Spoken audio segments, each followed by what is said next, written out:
Humasian subso, Mechre Ministry of Education. Now, watch it and in was said, the Education Ministry, Wamaka Kwayam Konongo Kayano, Ninche Munyan Sosia Nanwada, one and one what is a swafwa, one and a show Humasian subso when young for Doctor I was Saya Duchum, Eke Canana Kako Bahato, Wakobahato, a chan conseni, Bama conseni, hey. And yet, Janano Chalwate and a son of better it is what you can concern. And Anna watch that Chemusa Senia or when young for Doctor Yaw said to Chum Ayan and Yamano, watch out concerning walk up information I distribute you. Natchez and some of a panic I can answer. As Sukua would robbie our mind as a man can the moa, one more more and swanny cry. And Untisa Sukua would ring that down. Ye be yisa Sukuni na Fronia Juruamu Agu, Albrosko to Ama to baby. Now, I don't want no for a Ghana man petty that John the Ramani Mahama say penny winning. Anna Doctor Cross or this one as a what would trimo Abama say Bill. And unti penny and wako suku ya Doctor Kennedy who or Doctor I said to chum. Any quan cross or that Judah what that says suku be wa Ghana hanwa. Wamo humasian kwani munti ye begu suku no se da bi aya adwene bone na ye evil thinking ya se adwene bone so de eba aya akuratiri mu a wotongum se tim enu nti waka kire ne se sa adwene no aya adwene bone a won broskoto ento baabi eba ne san ene empanifo timitna se dwene kura hunu se suku bi amwa amomode nti ye yi wo mafiri ho ne ye de nkwada na wo sa suku na ambo amomode ni mo no akwa wo magu Wamo bomb homodeno so was say, and twasumu sabe nyansa de nyansa bakukuranim and chimbianim asamne nyade and untabaya oswafo no and a show humasian subs one call embra biem. What one and some sword wabba mania James Adiano, so won't mean spelly a mantro, yes, a spelly book. Wow, was the sea with trim what him say book, no to mean spelly, not bound for what Japan cuckoo was mum pepper, na mentro, once when him said yet to be tro, it is spelly man as ought to be try, no one pecking cramming to me, won't to mean so be to me, anyhow. It was say a Jumano and a afuno only when you for Doctor, you said do you one can, no one funny different to one who have been so bi esanse entimi nkwankwa se pani a wono ana ehwe humasuan samso ewo krom ha badwene kura kase suku bi mwan homoden etimi ba ba yi suku ni nyina afrim na ma chemu nkwada na gu suku afoforo so se adwene we aya adwene bone ye papapa na sansam we nyina dode to dwane e wakopia mu ewo asante mantam ashanti region ene na watwe atwa mu ene papa yi wo bron samo papa hro eye onimonyamfo Doctor ya osei educhum yentie bi I'm saying now what you trade me and you say education minister or see schools are more home or be close to or down and I'm saying I buy me school and money more home there I was saying we saw who say I don't know more home there maybe a teacher for any maybe a omni books and your ma a bit me ama or my additional conim it's also sad now boom now pay your school no and so there as a school money into your closest school. Now, Padano, Mode Omakoka school for home. And yes, a being Mint, yes, now, education minister, on to me schools, no, on to me more. Emma on my discerning Kunima, any own free or no be may. And this year, Bristol, so low performing schools near Bois Epijomo, your mom for no books, your mom teaching and learning materials. Send a bay, a bit to me a page, now almost so almost me as you are. Ah, Tini Powtin Kai, Aya Gana man penny da John. Dramani Mahama no. Nanya sansi manta mudi ya wa pro sampa papa kumase fuatensem. Na wasanso to asubia mu anu otrem se. Wamu NDC fu abraso. Wamu di oma dwene gamshin me maami akua bese use your gamshin. Ya fa wadwen ye bibi. Ye nkan kire okra no fa wadwen apply your sense. Aha, gamshin no. It was NDC fu atie abandwa so no. Hey, Wamo di omajuni ye adwuma papa enunti ye nya woma breso suafo bi ama bekase o ye esuku ni bi mom homoden enunti no ye be tutu sa suku nu makuro su wase we de Trimupo de Kotobe Kuma, and Untino, and this if what ya bana humasia, woman you cum hopa, and another danko kufadra, was sorry out 2 free as and no matter what. Was it a humasia who here womo, at the send your more canoa, Sanka, any penny what any people among your quorum, ya was answer your swafo, and yadia son cobetimania could do an ababonte, ababaka can seminal, and Unti was say, one more any this among your quoted here, one more dear woman shall say, and who must you answer more before to my papa Efrana Ejira Abrane. Hey, Nyasa, and Yadia. Abraya Wabemu, schools ne bia yenti omun kakra nana jeno pokwa jima minister no. Yebehwa first na Wesley girls one mu na di anim. Yebehwa schools ne bia yembo mu di kwa no kwada na obo mu homodin. Enti I dey na ka say school na money homodin we be closing it down. I know the maso. Ahenkan FM. Hey, no mo so majesu. Hey, eyezu, eyeza. Enti Yezufu na kase chiye eni okata so wonsuronsuo nipa wuti ninkan aya bole bambo de hye krun fita sanwura afini keka bia enka ho Ghana mampani dada John Dramani Mahama na wiase asetrana sede akwa eso biye bibia na nipa ekotia no aba be ya no utumi ze fiaso Bible mu sanse Bible mu Yesu Kristo ka se so bi taa wani su a se eya dane fama no eno njeze ko dane fama no no so ntem se umfi no ana beka bibia be chena to na sum enti se obi ye bibi no yina no no eya tete asem se obi kwa sorry na so kwa bibi na ntwa yi a oban so obi obi dia ka bi atia no na edidimisa amanyosem ewom adwumam ewom ba bibia ewo na amanyosem die yei ene se kane mampani John Dramani Mahama na nusu yokeka ne nsem so mo de nyansa na ya de we ne de ka kan wie ya pe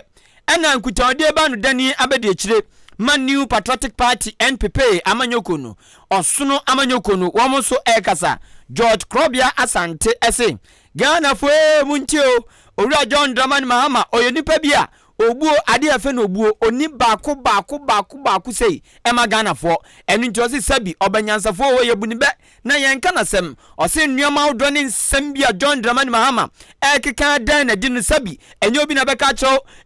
obi afa ntunofo na obi antie bi na ono de ogbo ne tofa sei owura John Dramani Mahama kane mampani mo mankronkron Ghana tumi jina sori kasa se obi sabi ya de bia nyansanim obi ye bibia sabi enkwase ade obi ye bibia sabi osi wom de adwen na ye adwuma ensema drank sankasia a just o kambia na ho adwuru se brim o kambia na ho adwuru se brim ensema fi na numba no entwa nsem fata enjoso mampani mu a ensem bi se fi wa numba na ne communication director and assembly members so den onka ono ba keka de achinsei ento panyini kasa tintin ni na ne se otu Ghana fo ni na fo se enoma do John Dramani Mahama eda na di no eye tumi opeso ojinti ena wa ha na ni tse bi aboa prekesema etintim orete se de otwa teche kansema nkese tse fufu aba ankase teche Ghana fo se muntie na munya no mugidie osimo Ghana fo nya so bra kire engodi na chi na owura John Dramani Mahama de ne ye ne bibia azese bi bonsam pa oto aso na oche se die nti okase ni se papa betena so oje S Gracia na so no kwatena fi odiwie no so obo betwam o se ye frakadam eno ntima Ghana fo ntie sansem wei enya gidie bia ewoni mu John Dramani Mahama wahu. It's about time I was say o show respect e Ghana fo. Papa no obu edi obu. Mejiri se papa ni bi Ghana. Da John Dramani Mahama e be ka kire Ghana fo say nyame ya dadum na oba aban mu a. Eye Article 71 a ehihye sika twitwiri die bi di ma empanimfo aban ne pa omo mu di dwuma ma oman no. Obeyi se sika na Ghana ha nyina no enipa Article 71 no wa benefit pa wa di so mfaso pa. Na nyi nyina san kanfu an onya akwanya e ba aban mu. E bra ya papa atames of blessed memory. Abusuafo men kai mo yawo. Efiri mu. Papa iba aban mu onya akwanya bia was name of the oya ni se opa abedwoko foforo. Se ono ni monument ide man scared de man no. Yansan fa bi nka. Ene yakoda sorry ya for political expediency. They say Ramahama de nyina yangu say no. De beba na like na numu bia no waka. It is sometimes anyone who can ye fanatra. But for him to come and say Ghana for nto abama no ba sa emrano obeye afri ho no, then people Ghanaians started asking questions, and questions na Ghana for obusa no kwai ono ana manyoko mu nkrofo e na ebusa sa questions no papa ni bie na no so o mbusa sa questions ni am ye silly, am ye stupid. Krobia Santian Fancy or Twaso Kabiam say, Kanima Penny Ora John Dramani Mama, oh, Bisan say, where 2 million Sikatu Diako Franca Tasso Beso to Franca, Emma Andy Samonoko, Sikababru 1.38 million Ghana cedis, Papia Tablini Nina, no Bisan say, Aso Okotina Fie,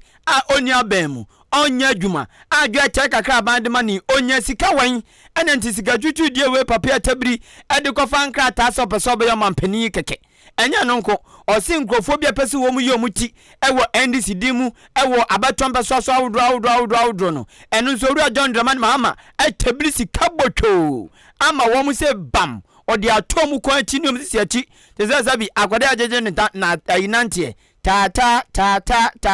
watablisi kawe na ma wo mu enu obisa senti skawe ni nara papa ne foto nka enye nsema ensem fatana abekeka ama manfo etwasum. When you say John Dramani Mahama Timianya Sika 1.38 million Ghana Titisikan almost 14 billion. Say what the chia filing fee or the co-chia filing fee my NDC for. Echo contest elections or often constraints. The question is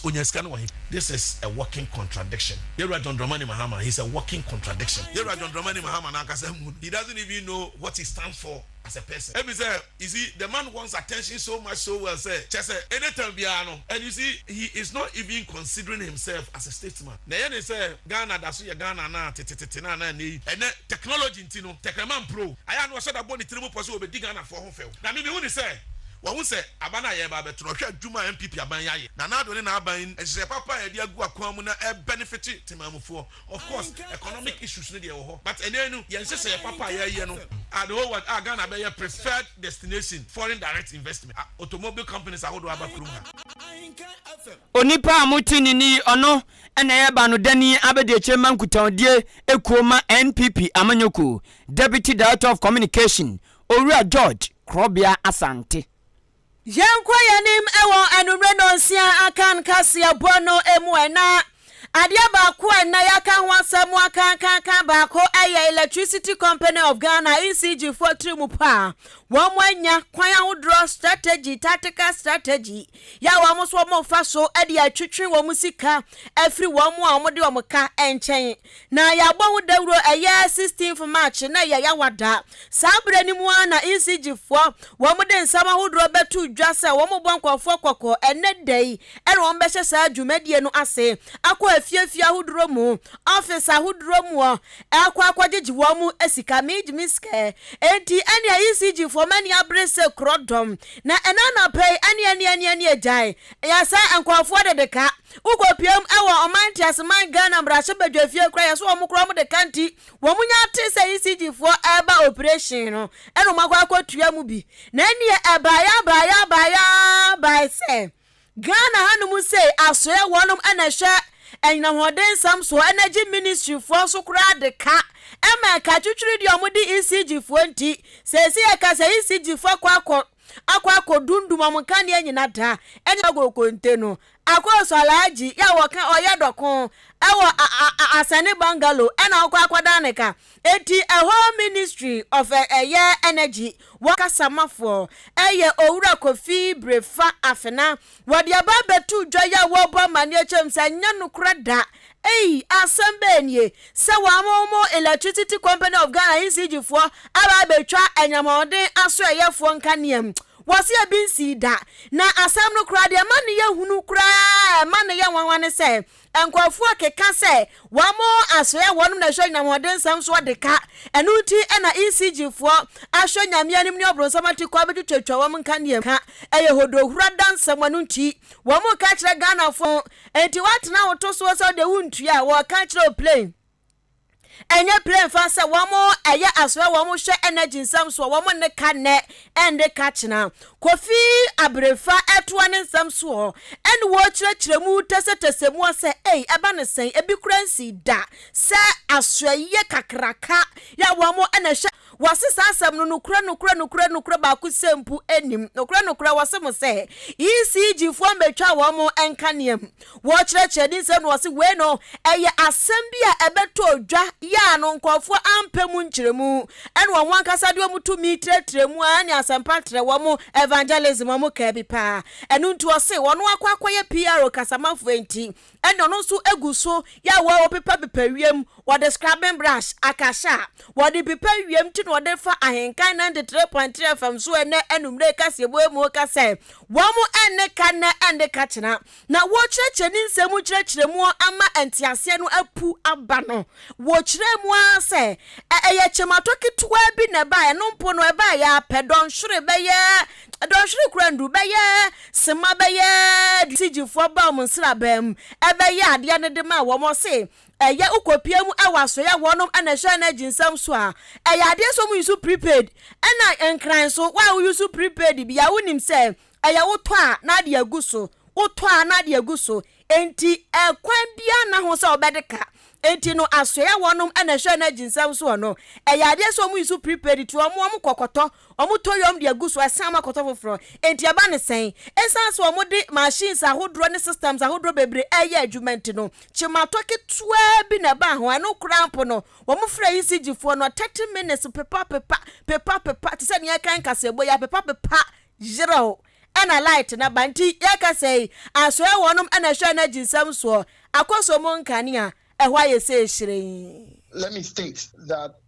at no point was the Ministry of Energy disconnected from the grid. It was clearly a miscommunication. We have tried to correct the impression. The ministry has always run on prepaid system. So what happened was some prepaid challenges that happened for like 30 minutes. So the ECG had to intervene and then power was restored. So at this point, the ministry and its facilities are running smoothly on prepaid meters. I refer to recharging challenges. I mean, we're dealing with systems. At some point in time, there may be challenges here and there. But as I said, it was within a 30-minute space and it was resolved. Nipa wuti ninkan Ghana de semamba no ena ehwe nkitawudi ensam so edema asua wonom ena ehwe nyinam hode ensam so mekire eya Ministry of Energy wo mo kasamafo pani enono owura Kofi Abrefa afena opanyini ya friend no Dr. Ishmael Kweku oye senior lecturer at University of Mines and Technology 20 FNU Mat opanyini e de atoja se o man kronkron Ghana de ba kwa ebo ye GNC enkwamu na ebo ye sikasemu ne nyoma do bebremu e ya asase pa esan se Ghana asase udua kaduru eba kontomre udua eba banchi eba bode eba alasema eba bibia apo pe ene no bi ma wo yasase so da na eno na o kire se yasase ye didi so kakra ya akuafo didi so ene Ghana de hye bi didi so kakra ya no uye no to nchen a ukọ asase no ankasa ennuama odo obo ade de gya yen so bebre egum agudie wom de nchembo wom ene de eka ho bebre fangu nso wom nini na ebi wo yasase na se enti yasase ne de ennuama hyem papa ayese bi plema ni meet pa ennuama hyem papa na no na Dr. Ishmael Kweku eche se ye ennuama weni na no se bi yenhweso ye na hwa yenhweso ye no enu nti ama obia tumitam hye ne nsem na okosi asase bi so okwa no akoma onyini bi sika kuma bi no adada no na nanso hye nika kakra na okogina asase so ato snap agunsa ama asase ya zo onyenom na wo mutu god na ma onye omohwe na asase ya nso ade no guna no ayedi nti ohwe wo mo enti o kyese se nyoma weni na tubetwa Dr. Ishmael Kweku ye senior lecturer at University of Mines and Technology UMAT edi atuja se enkebeya ne papam no empenfo mfrase ne nananoma trankunya mpenfo wom konkroto odromu ana wom shine fumpenfo atwotwo re wom ni nada ene wom ntenase enya no nko abemu mpenfo wom so ntenase enti EPF so ntenase ena no krakra no Minerals Commission for enipa mako enan wom ntenase akuyi wom ntenase mfa dwindin komo enhu kwan ya wom befa so a yensase ne se de etu fama gudie ana se de di asase mu dwuma bia no yebetumi atoto nyoma ni ya okina bi enkofa nto wahyew embre dasani bia ezanse nyoma weni na no se odi dwuma bi wom ne wantoto nyoma ya etuni etumi abon ban ne fama gudie dwumadie no akoye na asomdua ba mu no sei enoka no small scale mining and galamsey na sisi ano na yakɔ ne sɛ yɛka small scale mining na ɛyɛ nkrɔfo ku a abanyama ɔmo nkrata ɛne license a ɔmo de yɛ adwuma ɛna galamsey locally no yɛayɛ ne sɛ ɔmo ni nkrata ɛde yɛ adwuma anaasɛ ebi kura wɔ nkrata no alright ɛnso na adwuma no ɛne mmra ɛmfa kwan so baabi wɔ ha sɛ buffer zone nyɛ sɛ ɔyɛ adwuma no na akɔyɛ adwuma saa nipa no so no yɛbɛfa illegal mining ana ɔyɛ galamsey nti yɛka galamsey na nkasa na ayɛ illegal mining activities obi oni nkrata anaasɛ ɔnyɛ adwuma ɛwɔ mmra kwan so ɛna yɛafrɛ no galamsey hwɛ yɛ dwumadi a saa dwumadi a yɛdi no ɛdi kan no ɛbɛma nimdi akɔ so ɛsiane sɛ woka nkyerɛsɛm korɔ sɛ nimdi a me mining nti no ɔmo ɛyera anaasɛ ɔmo sɛ nti adwuma no atɔ kyima wɔ baabi bebree ɛsiane sɛ nimdi a nkurɔfo bebree ɛnim even yɛ kora no a yɛyɛ professionals ɛfa kora nim differences no nti saa dwumadie no ankasa no ebie yɛ nyinaa yɛadwen mu ebie yɛ nimdie mu ɛfa no small scale mining sector no ɛso mfasoɔ mmara a ɛbɔ ho ban ɛna kwan a yɛfa so ɛyɛ no a yɛyɛ ne yie ɛna nneɛma a nyɛ sɛ yɛyɛ no saa wei nyinaa ɛma ho onipa a motini ni ɛyɛ Dr. Ishmael Kweku ɔyɛ senior lecturer ɛwɔ University of Mines and Technology UMAT ne ɛna moti yei ɛno akyi ɛna vice president ɛma Ghana National Association of Small Scale Miners Owura Samson Kofi Redu enso ne nsɛndwofo di nkomo na ɔkyɛ sɛ ɛnyɛ sɛ deɛ ɛkɔso na wɔn mahu sɛ nkɔfo tufuma gudie kwambɔne so wɔn mahu ɛna ɔma yɛdin atra no mte sɛ sabi emu ma ɛtɔ atwu no wɔn ma yɛdin te sɛ sabi aboa tena wakɔ mene deɛ mene na ahyɛ ne so no ntumi nkɔ ɛnyɛ sɛ wɔn mahɛ ɛna ɔma hu na ɔma yɛdin te sɛ sabi akɔda ɔhwɛ aban se ne na so ne dem na mmom wɔma tutu nneɛma papa Owura Samson Kofi Redu say efoma gudi a wɔn mutu no kwambɔne so ɛne ne yɛ bi ɔmanfo bi yɛ Ghana nsase so a ɛntwa nsɛm fata ɛdi sunsuanso bɔne ɛbrɛ Ghana fo no wɔn Small Scale Miners Association wɔn afira sɛ kora daada ɛne mpenifo do dinsa wɔ so radio so ɛne artisan small scale miners nso dinsa wɔ so ɛkasa wɔ radio so ɛyɛ nkyerɛkyerɛ ma Ghana fo ne atiefo sɛ de bia wɔn behu ɛsunsunsuanso bɔne ɛne ne papa ni na nti wɔn afira sɛ dada ɛnyɛ sɛ wɔn ahu ɛna wɔn ayɛ din ɛte wɔhwɛ ye boy homodin say efi sabre ekɔ no se be ye bɛboa association no enti no ye bɛhwɛ ne atre in tabemu na yakɔ various regions no ene at the same time communities no so ye issue radio stations ahodo na se media stations no ye timi de wo ene wo so edi nkuta ho akyerɛkyerɛ sɛ de mine ne te ene sɛnea wo bɛfa so obɛyɛ adwuma pa na ene nyina so ɛbɛboa na onse nsuo ne wo hawo a efi sɛ ebetumi de abade atu ase nso wei ɛyɛ Owura Redu na no kra no ɛna san de tudwa ɛkyerɛ sɛ ɔbɛsra so yɛ wɔnom hwɛ ensase ne ɔbɔde ne paso Ministry of Lands and Natural Resources sɛ wɔn mo yɛ ntotoyɛ ɛyɛ nkratasɛm otu bɔɔdeɛ ana ɔyɛ biribia wɔ asase ne so adi nsunsuanso bɔ ne bɛba anaasɛ wanyɛ ne yɛ adi nsunsuanso bɔ ne bɛba ɛyɛ saa ntotoyɛ no wɔn nyɛ ne ntɛm na yɛ wɔn kyɛ dodo obi koso opetumi krata yaso ya wonum hwan sase so tumi to omotwom to asesa sabi akoda afi na osu anante ose wo mo kyedodo na obesre sabi untumi nsan kokromotin enkobopo enu nti wo mo so na ombefa nsa na wo madusuro enu nti wo mo yan krata sam na wo mo so mo kakra no kwasam se eye license sam no se ya yiwo mu ya de a ehaye pa isanse se no enya de a minister assign ye license no e de emaye eno nti no ya de a se no pese yitu ho anamon de din kan prebebre last year no mo ho ba bi no assign be 99 bi emaye free ho no license bi en ho no mo ayensa etimi aka ebio ye members no so ha na ehaye atwen na eboa nso ema e promote illegal mining isanse enipa no Eko Mineral Commission, district no, na oko say process in a pa. Na all trains and Sabaka lands in a galamsey form so eco CHD. On also want to mean transit. Sadi we are there M1 or minor. And my friend so you lose you a lot of revenue. Ewo Mineral Commission, revenue, Ewo Lands Commission, revenue, Ewo other institutions na also lands in the FA, immediate to your home fees in so. And into a bassa and what EPA forms in Japan so ensign Emma Omo monetary jumano. It's not saying good alliances are almost so into me and my EPA permit. The idea M1 minor sector no. Onipa amotini ni oya vice president Emma Ghana National Association of Small Scale Miners Owura Samson Kofi Redu Mwa ye tu foma gudi anamaso mano no monso afutuo bi ewa hama mo na ansa na no beba no ma yendi dwa na fe yento aso emfa ma Bimpama Plaza Hotel se nei wo chinchin be piemu ewo achem odane ne mpatamu a bra na beda baby pa jojo ho be fili trebien enipa nso yo me ye yaba ne yebeko we are coming, we will be going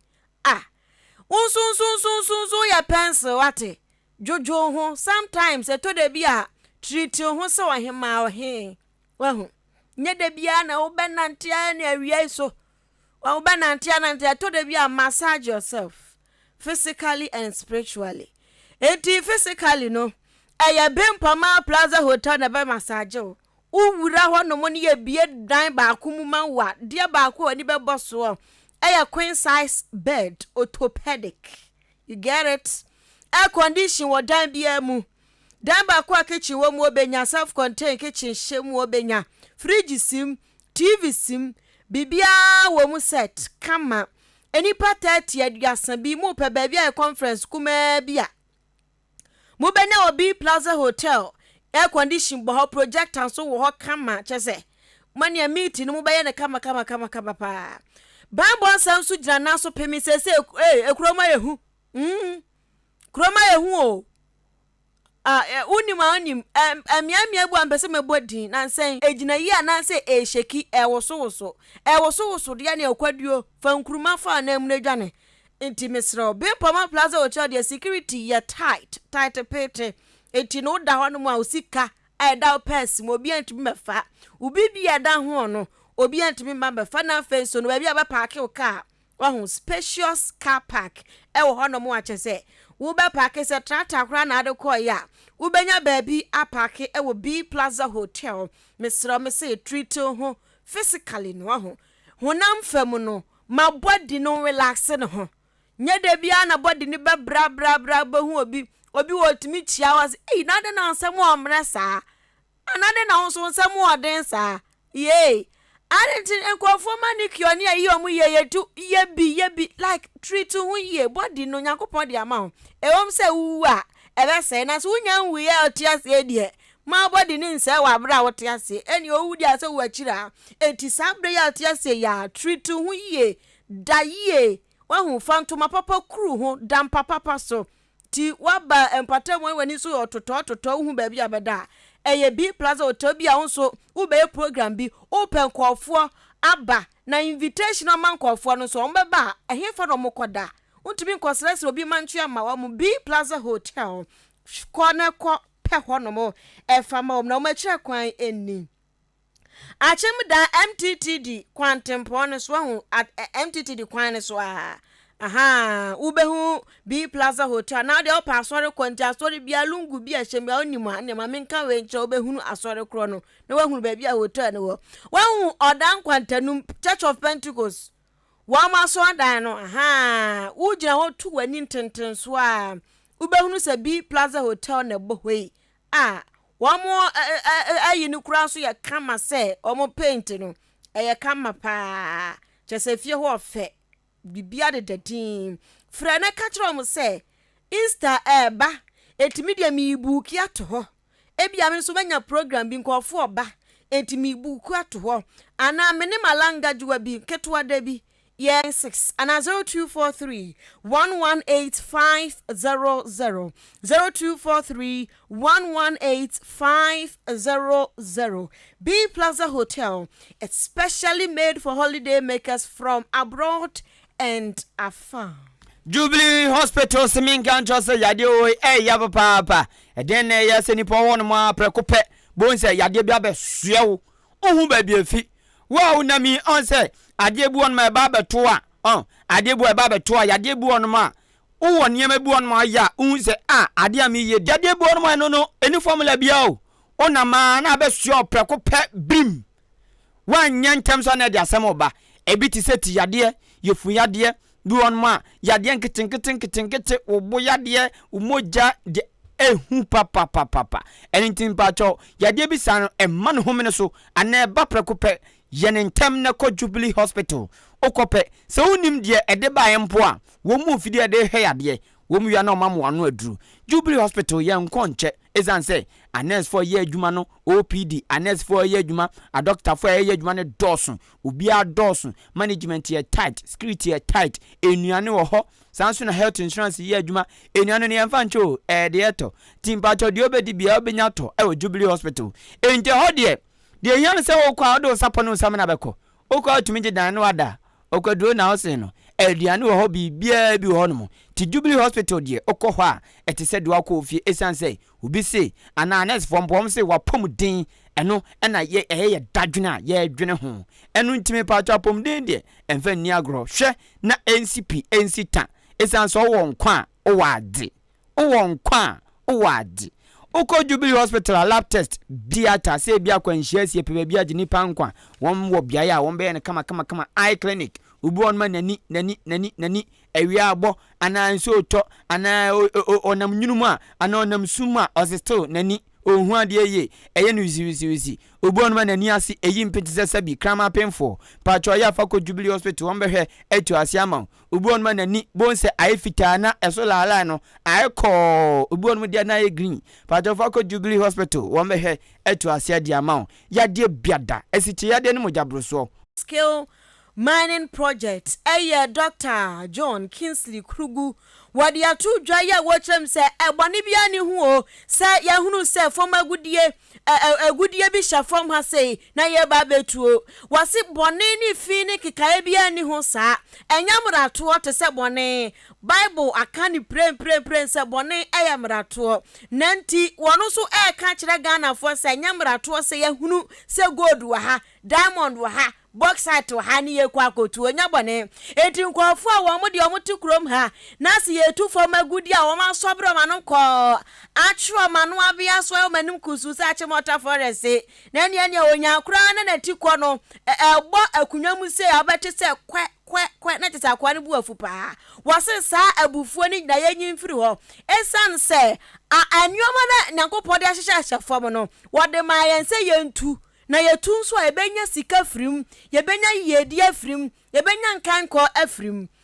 Dr. John Kingsley Krugu atwane samso and watch them say efom agudie na hye fom no kokọ enu nti na yankopon de dom yen enu nti so behunu sa forestry commission wano mpanifo ehwe ekeka nyemasi anim so mom yankotu agudie wa ha mum nkokotu agudie wa obi kotu agudie no akwa forestry commission so akwa je nkrata emmo wo hwene se ntontom ya che na hyetuam enkasa nyanchi mbunam a adaya yese efom ene yese nsase yese sensuansu a wase forestry commission for no enso obi beje anaso bi so opetumi krata de akwakotu agudi a ene woso omumo kradi akire yie na omukwhwe se agudi no omukwakotu wafam wo no enko sensase na akiri ma dache wo munkoka adwamu na yensu wansu ne bebo ho ban se yetu fom agudi no okwampa so a ene na bone ne fi ekekaye bia eni ho. As long as measures are put in place to not destroy, and the president determines that that is in the best interest of the people of Ghana, the resources are invested in the president as a custodian on behalf of the people of Ghana. So the resources belong to the people of Ghana. And so when there is a determination that this is in the best interest of the country and that we can still preserve the area for future generations, there's nothing wrong with that. Don't forget, there's nothing wrong with exploiting the natural resources. What is wrong is depleting, creating problems for future generations and destroying our biodiversity and all of that. That is what is unacceptable. Nipa wotini nkai anya small scale miners for wamo ansan kaya anya national na ono ana coordinate hwe nioma anya sa wombetu fo magudie na wie ne ebesiesie bia no nsan kaya nya papai ono eneda na bem esinisi Dr. John Kingsley Krugu na watwane nsanso biama no obom akire Ahenkan Kasiebo se yenso yembom kwen pashi yanka kire Ghana fo se eya yeyi awrekocha ene de keke kaka ho firi honom a efom agudie no eno na beboa yen ma emaburu anya adwuma anya omso betimi anya adwuma ye enti no efom agudie ne de ehyehyehye ho se yentu enti yetu ni kwampa so a oh minya dwuma anya mawie university ku chewa abese university ku wawie unya dwuma anya woni wa shata de fita bota ya nante bachire unya dwuma anya o sa enwom ni nyina de beja ato ni ato Church of Christ for him number 1 na watwe de di kan wose eno ne yebeto esanse ho no ensampa bebre ewom enti se yehwe na yakeka nioma asiani ya gold ni de yetu ananu adom so mo di gold ekwa akwaje farm gui enya na mo ho ato mo ho adwo fom yi ene se wufuka obi anhye da no mpresa enti wose afoma gudie ne de eno ne yebesi adan wo ma ye project akese esisi school aye ye nyoma debi National Cathedral nka ho wose eno ne betimi ade yi ya kwan aboa ma oman no akọ nanim waawa eno nti si yetu foma gudie na si yetu ni kwampa so a na ne na ne kwan so no wose eye community mining swaba ya community mining ne ya ekwan papa so nti ebra so se Ghana fo tesa community mining no eni trimupo a etadwumadie no ase eyiye na ye ti ase eyi a ye behunu se yenya ye diemu. Now, community mining should not be seen as part of the problem. Community mining to be seen as part of the solution. If you take agriculture, the second activity that engages young people in an economic activity is mining across Africa. So you have a large population of young people who are engaged in mining. Now, if you continue to see that as a problem, you have a bigger problem. You have to begin to see it as an opportunity. Government community mining initiative is to say that let us look at this issue of illegal mining from a positive perspective. Let's see it as an opportunity. If young people go in there and get something and able to take care of their families, it's a good. Anya ukwa abrem say ya eho na me ko school ko ho na uwie SS na uwie university wie oh Newmont wo ho enti na mabru ni nya dwuma ya pa anya boys bebre wie school omukọ Newmont no makoye adwuma kakra omuso ka se mu odu panti ane gagai ane agani o mabo de wa brem panti wase mine na nkasa ne nya boni o na kwan no ohu kwan na abefa so a wo betu agudie no eno no na be kire se boni ana se papa nipa wote ne nkan ane ye wono ana national coordinator the landscape restoration and small scale mining project one wamudi omo ho ahye mane ya omudi omuso omutu ni kwampa so ane ye tu wi a se ye behwe na asase no ya shepu ni ye akeka ni omasi ani papa yi wona hwe ane na ahye nkasa wona hwe coordinate bibia di hu dwuma Dr. John Kingsley Krugu Eya nyume no nsia Akan Kasiebo asugusu tie ewo Ahenkan FM wati wasum ejodifo nka bu mu ko ewo Kumasi Kejetia Combined Kejetia Traders Association esu womo dia tuja so mampani abedi eche Dr. Alhaji Mahmoud Baumia enne obesa womo esansa tronchemeto womo nano na emu awrempa jabrane to Kejetia dwakesiem no na emu awrempa na ejodifo chese o mampani abedi eche Dr. Alhaji Mahmoud Baumia eba ne odensempa enenam yode bai organizer Emma Ekoi ekasa Madam Patricia Echampon ekasa na oche say Dr. Alhaji Mahmoud Baumia kache wo munina say fiti otena kono bia betumi afrasie adigwa die ntia Dr. Baumia ekasa ne say Mami Patricia Echampon say okache adwadifo ne say oni fire service for di nkomo oni National Disaster Management Organization nadmojumeko nso di nkomo enteko mienu amani nkuransha kire ne say oh adwadifo betumi adigwa boni bia nsi bibi boni bia nsi wo betumi adigwa atrencha mfo bia nkobanti Dr. Baumia so ejina mane a edum jadwumeko no ene atrencha mboafo ko ne di tu nanim eka che adwadifo ne se fiti ochina ko halley obia betumi adigwa ewo Kejetia edwanemu say a chatty or my penny abadi a tree any other casa saying me aduma watching you bet me about the dia money fire service for Kazai fire service for a training and what they say watching bet me a biano am a bedia into watching a baby a Kejetia. So the vice president sign and said them say no that's all watching on a fire service for no akasa now more at the say you bet me a dija not before ewo ho you bet me a dija and nyame ya aduma wochena you bet dija wada roma onipa amotini ni organizer Emma Combined Kejetia Traders Association edwedifo nkabom kwewo Kejetia Kumasi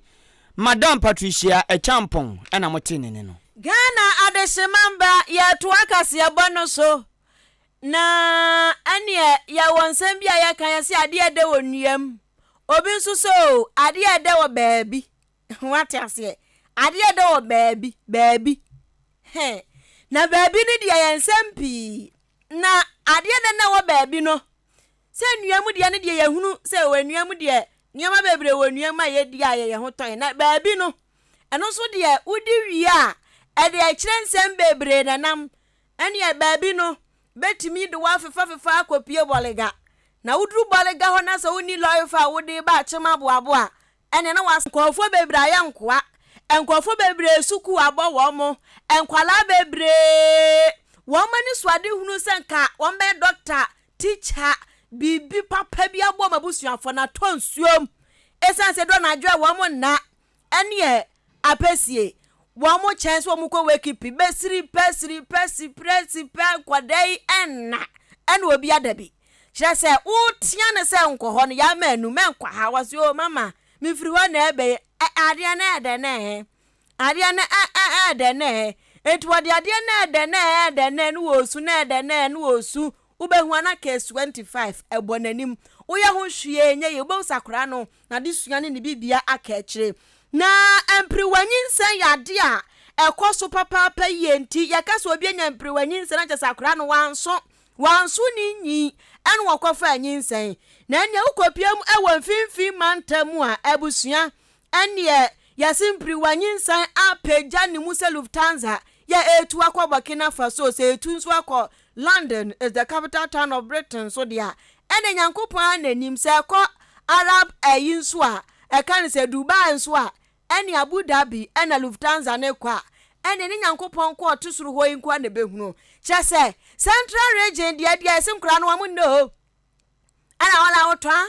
etwa la kare pem awala kare pem ena mso me so be de mo ene nkra ne na o wo mo na no obi adabi enti empanifu atnase ahunu se fifi mantam de nkra no wo mo na enkwada no de omu fiti eye enfiedu mienu ekọ enfiedu nanso ode de edura na adwo maso saman ti wo mu na mu ani suku kura wo mu nkọ ya chese ayahometesem na meka fifi mantam nkuro bebre na wo mu ene etie asukuma odobembra kwa mensini ni mu ewo fifi mantam ya so wo mu de omaje captain band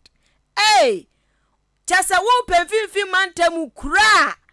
wonomu enkwada ne do na adwo odobembra kwa na enamoso Emma District Public Health Nurse Mrs. Florence Ajay ene enananom atwa hia mu ewasikuma dobembra kwa honom de nsempe wansemporo bitudwa na maame no ejodododam na woyi ne wamba wan kirechirem no wose 2022 afimpinu ni adonu mienu enkoa mu no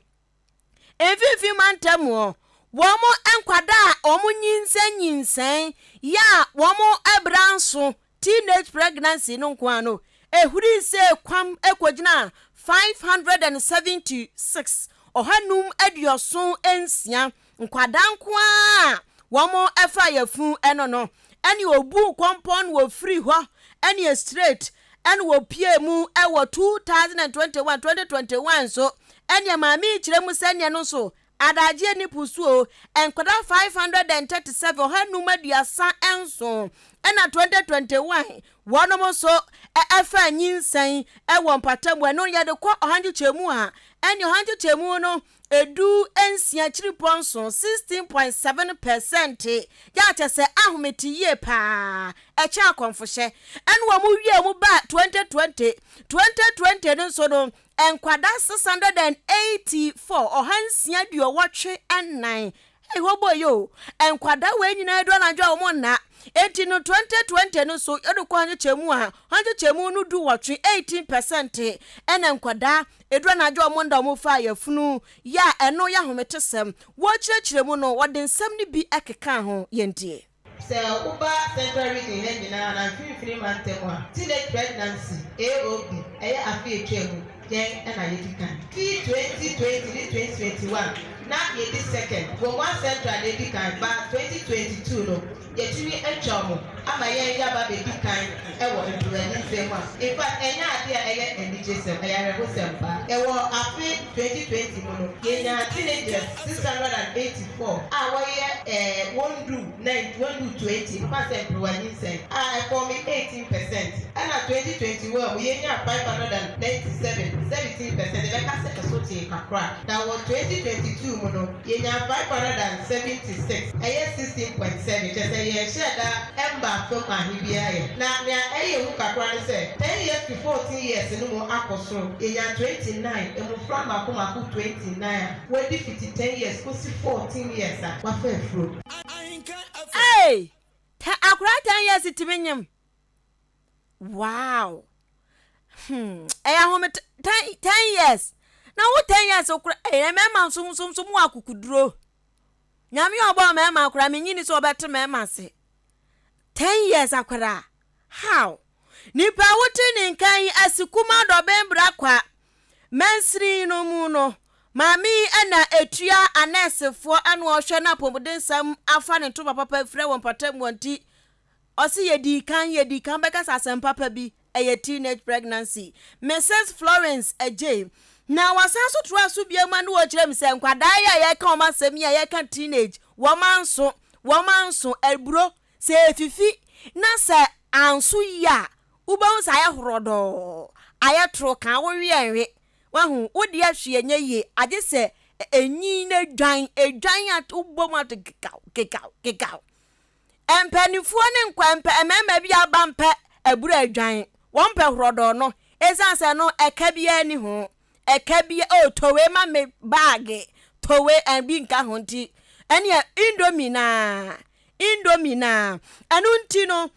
wo chire mu se adrabafo mo ka ho, adrabafo ne ade bi no hia, ene wa nya wo fanfa man bo so watwa fa chire, no wo be ma bi so alaka no, me de be ma. Na edua na adwo a wo mo yo saa enu nti wose awofo mo mani enkonkwada no ho na akwada no de ohia no fama no Abodi ase ya famudie na ye hwese o man to ni nyina soso ebeboa ye na yetinya so saa yare ya no ye wodwene de bi a ye di na ye de ye pese na ye hu se wona wo hye yin se dudu na ye driver for na prade abeka ho ne de aje se ho bra teenagers didn't come out. There's lack of parental care and control. Our phone. Oh, we are only near the back only near the back essay. Baby, and the back cry only. Not that one in the essay room by mammy only. Say you see one the black and find her. But the other they will pray ever as so. Won't be a essay answer. Where the case in our suggestion. Yes, Ramo. What the Abufana by answer within a bass so. In Kylie, I won't now so baby the penny so did they see Jinabia again. Yes, sir, your mamma. Obiwa, who are the Bible crampo or to be a or cramp of her senior school what's here. I don't go for a Edia Bro. Fonsa who will cry your man, in fact, as to say, and Cassandra, who be also on the air research. How? Wona wonsho ba de se de enti mimi si ese me wona ma hwa mba pa Nyankopon kron fa mbɔ ne nche bo betwa me ma papa besanse me ma me want me hu jana me so me ntini hu jai ba ku sei nipa wuti ni kan asikuma do be bra kwa district ni mo public health nurse eno no wabu nkunta ne fenchim Mrs. Florence AJ na etumi sisa oba wo hwe ne ba esi oba ai de nni se bi ono onhwe na ono nurse o tona twena na okunu flat dabi ebi wo nhwe nkura no oba oba ema bebre aro to nufu nso si wo na o se on to nufu nso si wo bebre em so mo wo mo mre mi se mema na taye san o dabi ma ma ne bi su jankura ne kura to twene be ma no so no wo bon life mantem wo edi bruanyin Kwasi mensa ne kwasade ba wa ya ma me do din no abawredem ho no abadam do no bunu oso na mo ayem doko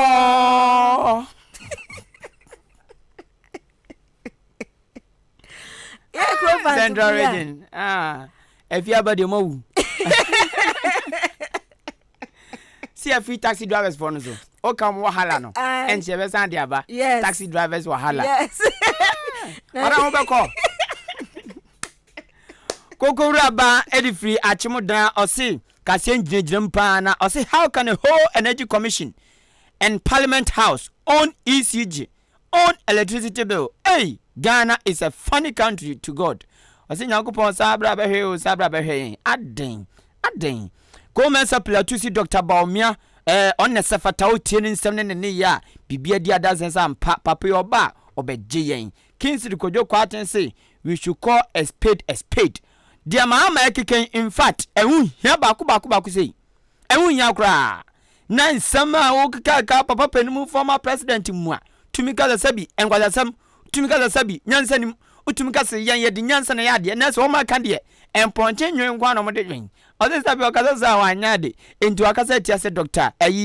Ura John German Mama, and Sembiokikan, and San Fatano as former president. Oh, they are no potential. In few kutan and then some of in a numbano, and yet I see great news. Ahenkan FM, we too much. Nana Kwame Mensa Bonsu, or say, or half or no, half into trosso, or say NPP Penigan, a party a bit to Magic Ghana, Timungo so on you woman to Mati, no one bedia pan. A Miss Cospelele, and so then they are to a say, oh, you boating, Edifree, I command you to be Kumase, or see breaking the 8 is still on course. Woman so air to Tonya, Mantia, dear Bessu said Tam. In Shaba Lion say, or the Alfred Boating, or Winiba, or cheer papa cause any more ding. The sign came from Pillars, a more ding. A more danger, acquire the Dani Buyan, ni Pillars, a more danger. Oh, dear papa, no chia Ophelia Yakwa or Chimwenji, and then Bevdo Chan papa. Aquaba,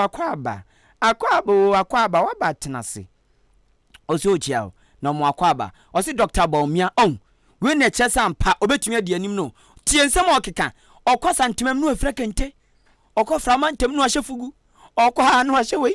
or Kosha, Brunia no ashacoat. Bibia chess or Denny Demo Bianchi, Dr. Baumia dear, or no aneko, Mensa Pilatu. I need any bediada. I need ye know a washer coat, washer, oh dear Pefrano, and only a bediada. So, your honor, all respect to my Ghana for. Oh, Jaonia, a Pefrani dear jay. Come tell her that's all. Why? Come tell her. Hey, what? Also, more cover.